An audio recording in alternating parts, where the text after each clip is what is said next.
Hi, ನಾನು ನಿಮಗೆ ಇವತ್ತು ಹಬ್ಬಗಳ ಬಗ್ಗೆ ಒಂದು ಕತೆ ಹೇಳ್ತೇನೆ, ಆಯ್ತಾ? ಒಂದು ಸುಂದರವಾದ ಊರು.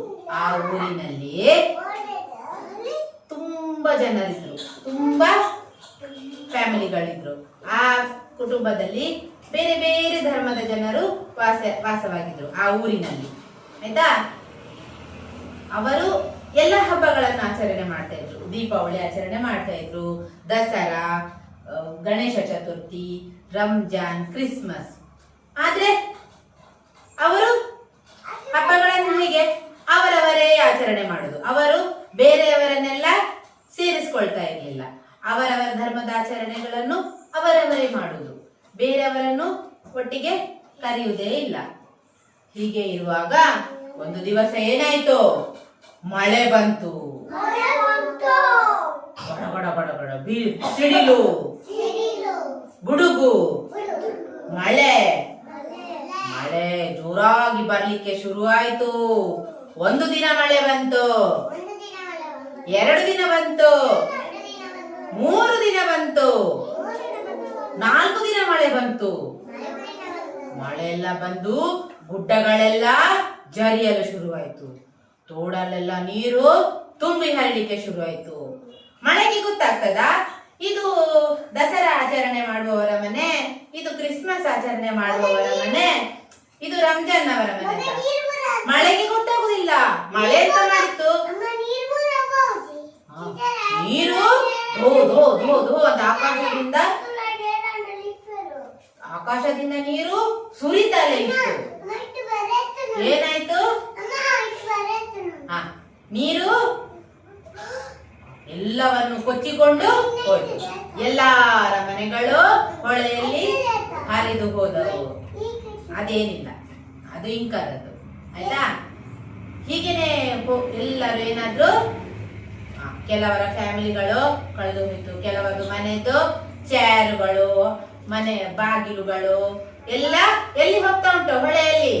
ಗಾಡಿ, ಬಸ್, ರಿಕ್ಷಾ, ಸ್ಕೂಟರ್ ಎಲ್ಲ ನೀರಿನಲ್ಲಿ ಹೋಗ್ತಾ ಉಂಟು. ಎಲ್ಲರಿಗೆ ಬೇಜಾರು. ಯಾರಿಗೂ ಎಲ್ಲ ಹೋಯ್ತು.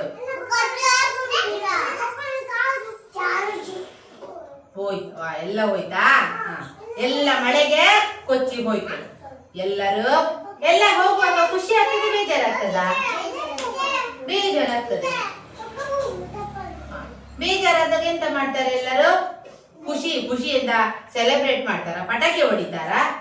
ಇಲ್ಲ, ಎಲ್ಲರೂ ಬೇಜಾರಲ್ಲಿ ಹೀಗಿದ್ರು. ಆಗ ರಿಯಾನ್ಶಿಯ ಹಾಗೆ ಒಂದು ಪುಟ್ಟ ಹುಡುಗಿ ಬಂದು ಹೇಳ್ತಾಳೆ, ನಾವೆಲ್ಲ ಯಾಕೆ ಬೇಜಾರಲ್ಲಿ ಇರುವುದು, ನಾವೆಲ್ಲ ಒಟ್ಟಿಗೆ ಸೇರಿ ಹಬ್ಬ ಮಾಡುವ ಅಂತ ಹೇಳುದು. ಆದ್ರೆ ಯಾರಿಗಾದ್ರೂ ಮನಸ್ಸುಂಟಾ? ಮನಸ್ಸಿಲ್ಲ. ಆದ್ರೆ ಅವಳು ಹೇಳುದು, ಇಲ್ಲ, ಎಲ್ಲರೂ ಒಟ್ಟಿಗೆ ಹಬ್ಬ ಮಾಡುವ. ನಾವು ಇಷ್ಟರವರೆಗೆ ಬೇರೆ ಬೇರೆಯಾಗಿ ಹಬ್ಬ ಮಾಡ್ತಾ ಇದ್ದದಲ್ಲ, ಇವತ್ತು ನಾವೆಲ್ಲರೂ ಒಟ್ಟಿಗೆ ಹಬ್ಬ ಮಾಡುವ. ಆಗ ಎಲ್ಲರೂ ಆಯ್ತು ನೋಡುವ ಅಂತ ಎಲ್ಲರೂ ಒಟ್ಟಿಗೆ ದೀಪಾವಳಿಗೆ ದೀಪ ಹಚ್ಚಿದ ಹಾಗೆ ಎಲ್ಲ ಕಡೆ ದೀಪಗಳನ್ನು ಹಚ್ತಾರೆ. ಆಮೇಲೆ ರಂಜಾನ್ ನಲ್ಲಿ ಎಲ್ಲರಿಗೂ ಸಿಹಿಯನ್ನು ಹಂಚುವ ಹಾಗೆ ಎಲ್ಲರೂ ಸಿಹಿಯನ್ನು ಹಂಚ್ತಾರೆ. ಕ್ರಿಸ್ಮಸ್ ನಲ್ಲಿ ಪ್ರಾರ್ಥನೆ ಮಾಡುವ ಹಾಗೆ ಎಲ್ಲರೂ ಒಟ್ಟಿಗೆ ಸೇರಿ ದೇವರಿಗೆ ಪ್ರಾರ್ಥನೆ ಮಾಡ್ತಾರೆ.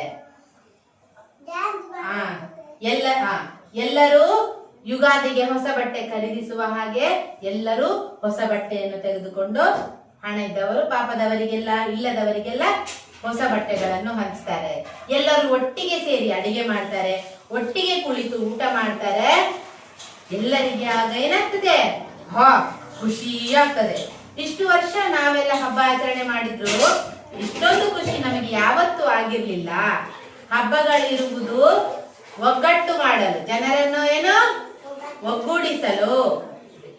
ಬರೀ ಸಂಪ್ರದಾಯ ಪರಂಪರೆಯನ್ನು ಆಚರಣೆ ಮಾಡುವುದಲ್ಲ, ನಾವು ಒಗ್ಗಟ್ಟಿನಿಂದ ಬಾಳ್ಬೇಕು. ಆಯ್ತಾ? ಅರ್ಥ ಆಯ್ತಾ ಕತೆ? Very good. ಚಪ್ಪಳೆ ಕೊಡಿ.